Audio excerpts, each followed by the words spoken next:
'అక్కడమ్మ ఇక్కడబ్బాయి' 2 hours 20 minutes run టైమ్‌తో థియేటర్స్‌లో release అయ్యి ఇప్పుడు ఈటీవీ విన్‌లో స్ట్రీమ్ అవుతుంది. ఇక పాయింట్‌కొస్తే ఓన్లీ ఫర్ కామెడీ అనిపించిందండి. ఫ్లోలో వచ్చే కామెడీ కోసం నవ్వుకోవడానికి ఒకసారి చూడొచ్చు. కామెడీ కోసమే రాసుకున్న స్టోరీ లైన్ అండ్ డీటెయిలింగ్‌తో ఉన్న కాస్త డ్రామా బానే ఉంది. కానీ ఫస్ట్ హాఫ్ వరకు పర్లేదు గానీ సెకండ్ హాఫ్‌ని సినిమా ముందుకెళ్తున్న కొద్దీ అలా అలా డౌన్ అయిపోతూ ఇంకా క్లైమాక్స్ అయితే మరీ రష్డ్‌గా ఎండింగ్‌కి ఇంకా జస్టిఫై చేసేయాలి కాబట్టి అన్నట్టుగా అబ్రప్ట్‌గా ఎండ్ అయింది. సింపుల్‌గా చెప్పాలంటే సెకండ్ హాఫ్ పెద్దగా వర్కౌట్ అవ్వలేదు. ఫస్ట్ హాఫ్ ఓకే బానే వెళ్తుందనే ఫీల్స్. ఇక ఓటీటీ కాబట్టి లాజిక్‌లెస్‌గా ఉన్నా కానీ గెటప్ సీన్ గారు అండ్ సత్య గారు ఇంకా 60 మంది చుట్టూ వచ్చే కామెడీ సీన్స్ కోసం ఒకసారి చూడొచ్చు. ఫ్యామిలీతో చూడొచ్చా అంటే ఓపెనింగ్ సీన్‌నే కార్‌ది కొంచెం డబుల్ మీనింగ్‌లో ఉంటుంది. ఇంకా టైటిల్ పడే చోట లిప్ కిస్ ఉంటుంది. ఇంకా ఐటెమ్ సాంగ్ ఇవి తప్ప మిగతాదంతా చూడొచ్చు. బేసిక్ స్టోరీ లైన్ ఏంటంటే హైదరాబాద్‌లో సివిల్ ఇంజినీర్‌గా చేసే కృష్ణ అలియాస్ హీరో ప్రదీప్ గారు బాత్రూమ్స్ కట్టడానికి కాంట్రాక్ట్ మీద బైరిలంక అనే విలేజ్‌కి వెళ్ళిన తర్వాత ఏం జరిగింది? అక్కడ ఉండే 60 మంది మగాళ్ళు ఎందుకని అలా ఉన్నారు? ఇందులో హీరోయిన్ రోల్ ఏంటి? ఆవిడ కండిషన్స్ ఏంటి? చివరికి ఏమైంది అన్నది స్టోరీ. Plus points. సినిమా చూసే ఎవరైనా చెప్పేది ఎందుకు ట్రై చేయొచ్చు అంటే కామెడీ సీన్స్ కోసమే.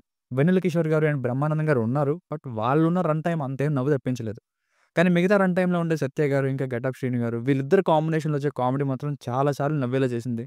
అండ్ మూవీని చూస్తే ఇందుకోసమే చూడొచ్చు. ఇంకా శాపానికి గురైన విలేజ్ స్టోరీ సెటప్, ఆ ఊర్లో హీరోయిన్ విషయంలో పెట్టిన లిమిటేషన్స్, డ్రామా ఇందులో లాజిక్స్ అసలు ఉండవు గానీ బావున్నాయి. ఇక పెర్ఫార్మన్సెస్ అందరివి బానే ఉన్నాయి. హీరోయిన్ ఎంట్రన్స్ సీన్ ఒకటి బావుంది. అండ్ టైటిల్ ప్లేస్‌మెంట్ కొత్తగా ఆలోచించారు. అలాగే 60 మంది అమాయక మగాళ్ళంటి సీన్స్‌ని హ్యాండిల్ చేయడం ఇవి బావున్నాయి. సాంగ్స్‌లో ఒక్కటి బా నచ్చింది నాకు. మిగతావి అంతేం అనిపించలేదు. బీజీఎం బావుంది. ఆ ఫ్లూట్‌ది బాగా నచ్చింది. సినిమాటోగ్రఫీ చాలా చాలా బావుంది. గట్టిగానే ఖర్చు పెట్టారనుకుంది. Minus points.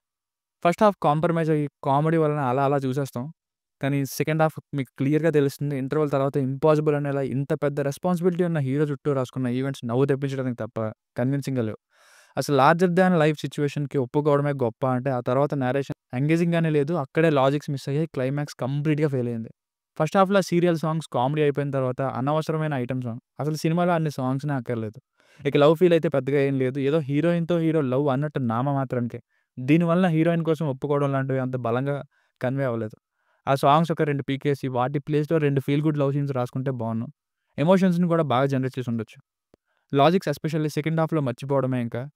గెటప్ శ్రీను గారు చూసాక కూడా ఎవరికీ చెప్పకపోవడం, ఆ ఊర్లో చదువుకోకుండా ఉండడం, ఈ రోజుల్లో కూడా అంత మూఢనమ్మకంగా ఉండడం, అడిగిన వెంటనే అనాథాలతో పెళ్లి, ఇంక ఇవి ఇవి నేను రివీల్ చేయనులెండి.